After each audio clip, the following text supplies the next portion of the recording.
Halo, salam sejahtera untuk kita semua. Sekarang kita kembali kuliah. Ini bisa dibilang materi terakhir kita untuk kuliah kita di semester ini tentang mata kuliah bahasa Indonesia. Sekarang kita coba membahas tentang sintesis. Teman-teman tahu kalau sintesis ini kan dia sebuah komponen penting dalam pembuatan karya tulis ilmiah, begitu ya. Dalam semua karya tulis ilmiah ada komponen yang namanya sintesis. Dan apa sih pengertian sintesis itu, apa fungsinya, dan bagaimana cara membuat sintesis. Kita coba bahas satu persatu. Jadi seperti saya bilang tadi, sintesis ini sebuah komponen penting dalam memproduksi sebuah karya tulis ilmiah, dalam menyusun karya tulis ilmiah. Dalam tulisan ini akan dijelaskan mengenai pengertian fungsi, cara menyusun sintesis, dan lainnya. Adapun beberapa hal penting dalam membuat sintesis itu ada 3, yaitu membaca secara kritis, meringkas, dan menyusun. Jadi ingat ada 3 dalam menyusun sintesis itu. Pertama membaca, terus meringkas yang kita baca, dan menyusunnya itu. Nanti kita bahas. Pertama kita tahu dulu apa sih pengertian dari sintesis. Jadi sintesis ini adalah tulisan utuh dan baru mengenai rangkuman dari berbagai sumber rujukan mengenai pengertian atau pendapat, begitu ya. Jadi rangkuman tersebut disusun menjadi suatu tulisan baru yang mengandung satu kesatuan yang sesuai dengan kebutuhan penulis. Jadi mungkin teman-teman kan sebelumnya sudah buat banyak tugas ya tentang buat makalah begitu ya. Jadi kan ada sumber referensi begitu. Jadi cara teman-teman mengambil referensi itu, menyusun referensi itu namanya sintesis begitu ya. Tapi apakah sudah benar dilakukan sintesisnya begitu? Apakah sudah melalui tahap-tahapan yang benar begitu? Jadi sintesis ini merupakan satu rangkuman dari berbagai macam jenis sumber rujukan yang sejalan dan sesuai dengan kebutuhan penulis di dalam karya tulis tersebut. Jadi tidak hanya asal comot-comot saja. Sumber-sumber yang diambil adalah sumber-sumber yang betul-betul dibutuhkan dan sejalan dengan judul atau topik yang dibawa dari si penulis tersebut. Jadi fungsinya seperti apa sih? Fungsi sintesisnya apa sih? Fungsi sintesis ini dalam sebuah karya tulis ilmiah itu sebagai pendapat atau gagasan atau ide baru yang diberikan oleh penulis untuk memecahkan masalah yang ditemukan. Jadi gagasan ini dapat secara luas memberikan pandangan atau komentar, pembahasan atau bentuk lain secara argumentatif oleh penulis dalam batas-batasan tertentu. Hasil dari sintesis dapat berupa sebuah data, fakta, informasi, atau ide pokok baru yang sebelumnya belum pernah ditulis oleh orang lain. Jadi gagasan, dia fungsinya itu membuat sebuah gagasan baru yang belum dibuat oleh orang lain dengan cara membuat studi pustaka istilahnya ya. Kalau bisa dibilang kita buat studi pustaka, kita mencari pustaka-pustaka atau jurnal-jurnal dari jurnal, makalah atau lain sebagainya yang memiliki topik yang sama yang kita bawa begitu. Mereka punya data-data yang konkret yang kita yakini itu benar, kita bisa mengambilnya, meringkasnya, dan menyusunnya begitu menjadi sebuah data baru ya. Data baru yang menjadi sebuah karya tulis baru yang pasti menjadi hal baru untuk pembaca begitu ya. Dari beberapa hasil penelitian, dari beberapa hasil karya tulis dari penulis-penulis lain, kita sintesis menjadi sebuah tulisan baru begitu. Jadi tulisan itu bisa menjadi sebuah komentar atau pandangan baru kita tentang sebuah karya tulis yang kita buat dari berbagai sumber, menjadi sebuah pembahasan baru gitu ya. Kita mencoba membahasnya, tapi dengan catatan harus sejalan dengan topik yang kita bawa, topik yang kita ambil, topik yang kita tulis begitu. Misalnya tentang mungkin yang sekarang ya tentang virus corona begitu ya. Kita kan nggak mungkin ya meneliti si virus corona itu seperti apa sih gitu kan. Tapi kan kita bisa membuat pandangan ya. Kita bisa membuat pandangan, membuat tulisan pandangan kita terhadap corona dengan cara ya kita mencari sumber-sumber ya, sumber-sumber referensi tentang si corona ini. Terserah mau tentang corona itu mungkin tentang asal muasal si corona ini seperti apa sih gitu ya. Jadi ada data-data yang Anda ambil tentang asal muasal si corona ini, penyebab-penyebab corona ini, dan Anda membuat pandangan tentang ternyata seperti ini, corona ini seperti ini, mungkin sebaiknya seperti ini, begitu ya. Ada data-data tentang penyebaran corona, data-data tentang bagaimana sih corona ini bisa menyebar luas, begitu kan.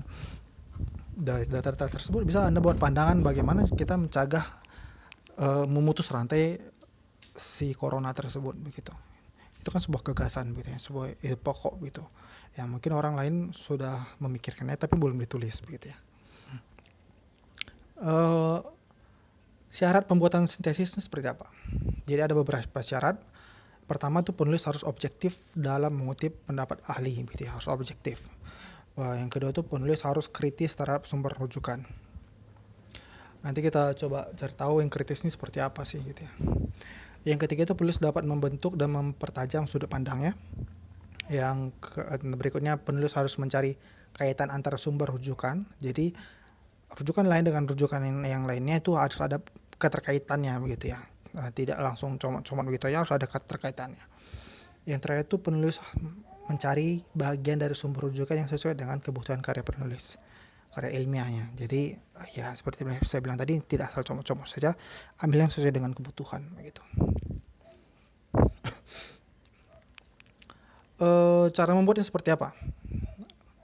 Jadi proses penyusunan sintesis dapat dikembangkan dalam menulis karya tulis ilmiah. Proses penyusunan tersebut seperti ini. Yang pertama itu membaca sumber rujukan secara cepat dan kritis. Nanti kita bahas ya seperti apa itu ya. Yang kedua itu meringkas gambaran umum dan rancangan yang dipilih dalam sumber rujukan berkaitan dengan topik yang sedang dikerjakan begitu. Jadi saya bilang tadi kan pertama membaca, yang kedua meringkas, yang ketiga itu mencatat pokok pikirannya yang berkaitan dengan gagasan penulis yang ada dalam sumber rujukan yang dibaca, yang terakhir itu mencatat kritik penulis terhadap teori yang diajukan dalam sumber rujukan. Yang pertama itu membaca secara kritis. Jadi membaca secara kritisnya seperti apa? Ya, yang pertama itu seperti buku ya, membaca buku, mungkin buku atau laporan hasil penelitian atau jurnal penelitian terkait secara baik yang terkait ya, buku atau jurnal yang baik. Dalam praktiknya tidak jarang ditemui sumber rujukan yang memiliki bahasan atau topik yang sama begitu. Pembaca harus dapat membandingkan, mencari kesamaan dan perbedaan isi dari sumber rujukan. Begitu ya. Oke, jadi cara mengkritisi itu dengan cara membandingkan ya. Membandingkan, mencari kesamaannya, menemukan perbedaannya dari sumber rujukan kita, dan mengkritisi sumber rujukan tersebut dari sudut kelebihan dan kekurangannya. Itu cara mengkritisi ya, mengkritisi sebuah rujukan yang kita ambil untuk kita tulis kembali begitu. Membuat ringkasan. Teman-teman tahu lah ringkasan itu apa ya? Itu tulisan singkat dari sumber rujukan yang memuat ide pokok dan disusun secara runtut sesuai dengan urutan dalam sumber rujukan. Jadi yang diringkas itu adalah ide-ide pokoknya begitu ya, bukan hanya asal comot, bukan hanya asal ringkas, tapi ide-ide pokok yang ada dalam tulisan yang teman-teman ambil sebagai rujukan, sebagai apa sih bilangnya,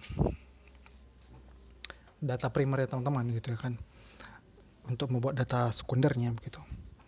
Itu sebuah ide pokoknya begitu. Data kan bukan termasuk hanya angka-angka gitu ya.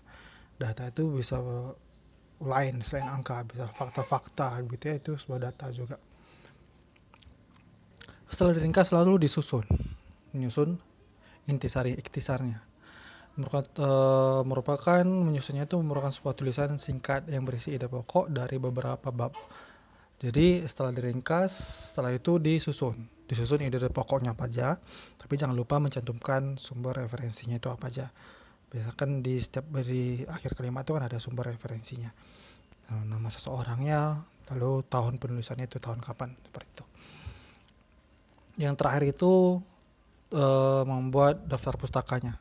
Singkat ya, sebenarnya singkat, tapi ini bukan sesuatu yang gampang juga begitu ya membuat sintesis ini. Terakhir itu menyusun daftar pustaka, membuat ya referensi dari mana, seperti daftar pustaka biasanya, mungkin dari jurnal, buku, dan lain-lainnya. Jadi bisa dibilang ini sintesis ini seperti studi pustaka. Jadi kita bisa membuat sebuah karya ilmiah, kita bisa membuat sebuah penelitian, tapi kita ke lapangan. Kita bisa membuat sebuah studi pustaka, kita mengambil rujukan tulisan yang kita anggap sesuai dengan topik yang kita bawa, dan itu sebuah data yang update, data baru gitu kan. Diusahakan itu harus data yang update, data yang baru, biar tidak biar ya hasil penulisan kita penulisan yang terbaru juga begitu.